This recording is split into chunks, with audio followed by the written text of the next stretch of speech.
Алар икесе ике төбәктән, Фирая апа Чувашстанның Сөреле авылынан, Әнвәр абый исә Татарстанның Шүпрәле районы Исказадур авылыннан. Танышу, кавышулары 1978 елда Ульяновскида була. Современникта бара иде школьный роман деген сеанс. Барсак, билетлар юк. Иптәш кызлар белән басып торабыз, расстроены. Эшеге тугылдан килеп чыктылар. Эшесе дә татар егетләр икәне күренеп тора бит инде. Шуннан ничектер күз төштем инде. Икебез дә ничектер бер карашта бер-беребезне аңлап, сразу танышып та киттек. Берәм үзебезне ничек дип әйтим инде, безнең бик озакта без дуслашып та йөрмәдек дисәк тә була. 5 ай дигәндә без уже өйләнешеп тә куйдык. Аларның гаилә корып яши башлауларына инде 42 ел вакыт узып киткән. Бүген ике кызлары да үз гаиләләре белән яши, оныклар үсә. Ничаклы вакыт узган, кем әйтмешли, күпме сулар аккан, 42 ел артта калган. 42 ел бит ул 42 сәгать түгел.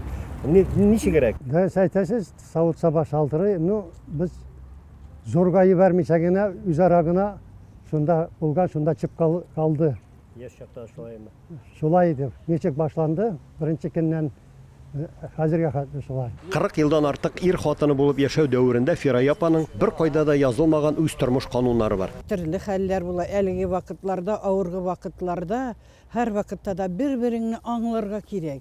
Һәр вакытта да бер-береңә булышырга кирәк. Һәр вакытта да ничектер чыгу юлларын эзләргә кирәк. Җиңеллек белән ничектер татулык, гаиләдә татулык булса, һәр нәрсәдә бик уңайлы бара. Күркәм тормыш юлы узган бу пар гомер буе Ульяновск тимер юл бүлекчәсендә эшләп лаеклы ялга чыккан. Хәзер җәйләрен бакчада уздырсалар, көзгә кергәч, янәшәдә генә урнашкан мәдәният йортына, театр түгәрәгенә йөриләр. Әнвәр абыйның театрга керүе очраклы була. Башта биргә дип килгән егет спектакльдә уйный башлый. Әбиләргә ни җитми дигән спектакльгә председатель ролендә уйнарга кеше кирәк.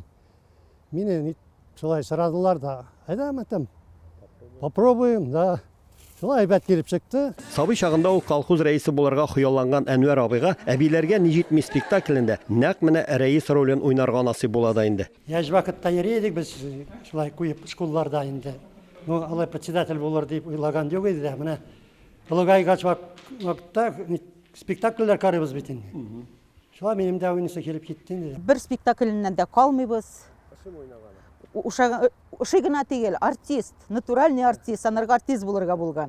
Бабай, сендә колхозыбызның алдыңгы савытчы идең, синең белән бөтен дөньяга танылган идек. Сигездә класста дей карарый гында булайрак карамды тәкшерәс. Сез бит шул тумышыгыз менә шушы колхозда. Шайтан алдыра. Һәм тикердән мин шуга.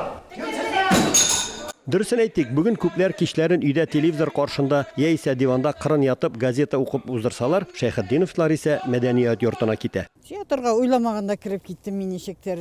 Җәмилә үзенең матур сүзләре белән синнән була бит булдырасың инде, әйдә уйнап кара инде, кичкенә генә роль бирәбез. Шуннан ышап китсә калырсың дип, менә шулай сәхнәгә кирип киттем. Коллектив бик әйбәт безнең. Барсы да тырышып бергә стәл артында бергә чәй ичеп киңәшәбез, ничек кирәк эшләргә. Үзешчән театрларда катнашучылар, алар үзләре артиста, рәссам да, декорация ясаучы да бит әле. Нур татар халык театры артистлары да кирәкле реквизитларны үзләре җыя. Һәрбер авылда, һәрбер чормада, һәрбер сарайларда, һәрбер сындыкларда булып чыктык. Бик кирәкле, үзебезгә яраклы, үзебезнең декорациягә килешә торган һәрбер әйберләрне дә җыярга, тупларга тырыштык. Без буларны бик еш кулланабыз. Моннан 5 ел элек оешкан Нур татар халык театры режиссеры, Татарстанның атказанган мәдәният хезмәткәре Җәмилә Мифтахова сәхнәгә җиңел, ансат әсәрләрне генә түгел, татар драматургиясе классиклары пьесаларында куя. Шулыктан артистларга төрле характердагы рольләрне уйнарга туры килә. Мин отрицательный геройны уйныйм. Мин тормышта мондый кыз түгел үзем.